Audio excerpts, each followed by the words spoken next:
हिमाचल में होने वाले लोकसभा और विधानसभा चुनाव में भाजपा की हार तय मानी जा रही है, जिसका डर उनकी बेतुकी बयानबाजी से साफ दिखाई दे रहा है। भाजपा नेताओं की बयानबाजी की शिक्षा मंत्री रोहित ठाकुर ने कड़ी आलोचना की है।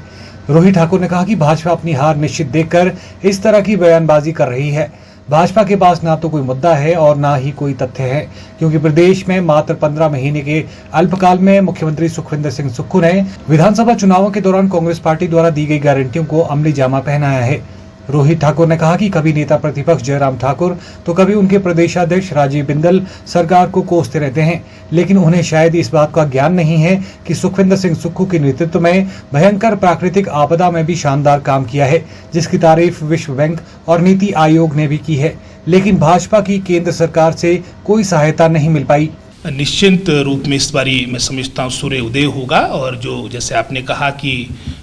3 मरतबा आपके लगभग कोई 15 वर्ष की अवधि आपकी जो वर्तमान हमारे संसदीय क्षेत्र से जो सांसद रहे भाजपा के रहे, और निश्चित रूप में जो कार्यकाल रहा हमारे भाजपा के सांसद का, विशेष रूप से जो 5 वर्ष का पीरियड निकला है, समय अवधि निकली है, पूर्ण रूप से निराशाजनक रहा है। चाहे उसमें MP लेड की डिस्ट्रीब्यूशन की बात हो, आपके उदाहरण के तौर पे आपने देखा होगा पिछले चुनाव 2019 में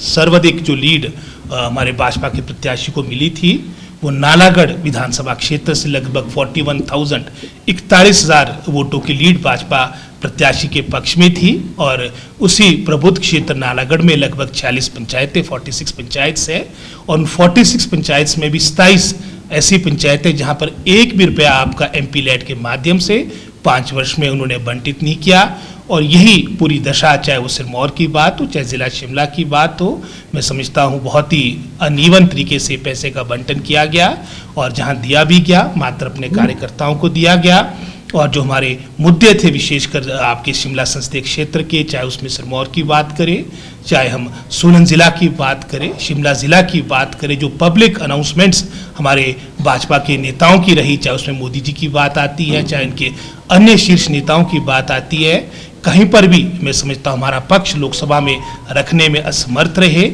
और ये तो दूर की बात रही, साथ ही साथ दर्शन भी नदारद रहे, दुर्लभ रहे। आज मैं समझता हूँ इन सभी बातों को लेकर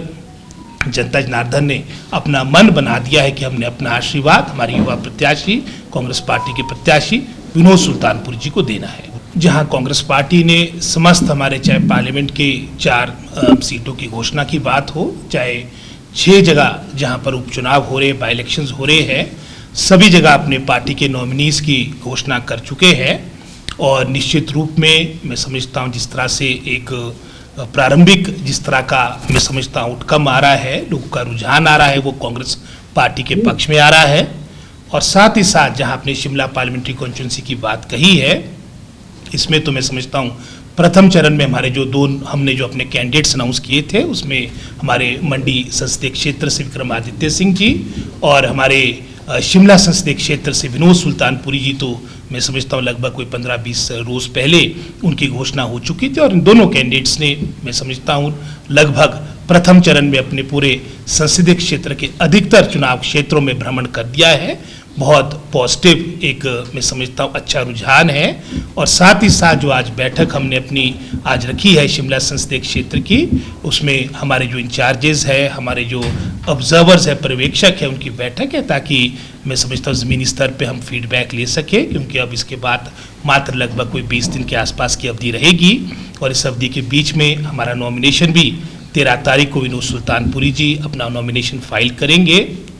और उसके उपरांत हमारी एक जनसभा चौड़ा मैदान में भी प्रस्तावित है। और ये 20 दिन का हम अधिक से अधिक जनसंपर्क कैसे करें, इसके बारे में मैं अपने सभी जो शिमला संसदीय क्षेत्र के जो ऑब्जर्वर्स है, इंचार्जेस है, उनसे फीडबैक लूँगा।